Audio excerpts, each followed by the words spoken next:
আসসালামু আলাইকুম গাইস, আজকে আমি দেশি কচু বেটে ইলিশ মাছের মাথা দিয়ে রান্না করব। কচুগুলো আমাদের বাড়ি থেকে নিয়ে আসছিলাম। কচুর নিচের অংশগুলো আমি এভাবে করে স্লাইস করে কেটে নিয়েছি। দেখে নিশ্চয়ই বুঝতে পারছেন আমি কিভাবে স্লাইস করে কেটে নিয়েছি। এরপর কচুগুলো সিদ্ধ করে বেটে নিয়েছি।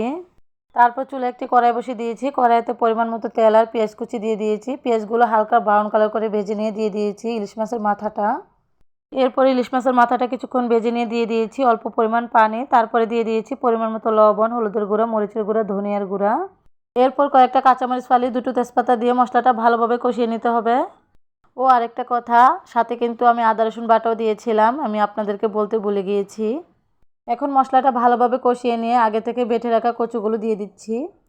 এই পর্যায়ে আমি কচুগুলো এভাবেই রান্না করে নিব যতক্ষণ পর্যন্ত না কচু থেকে একটা আঠালো একটা ভাব চলে আসবে, ততক্ষণ পর্যন্ত রান্না করব।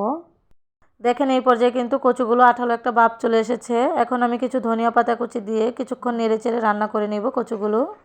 এই পর্যায়ে আমার কচুটা রান্না করা হয়ে গেছে। দেখেন কত সুন্দর হয়েছে আর কতটা লোভনীয় হয়েছে। এটা খেতেও ভীষণ মজা হয়েছিল। আমার রেসিপিটি ভালো লাগলে লাইক, কমেন্ট এবং শেয়ার করে দিবেন। সবাই ভালো থাকবেন। আল্লাহ হাফেজ।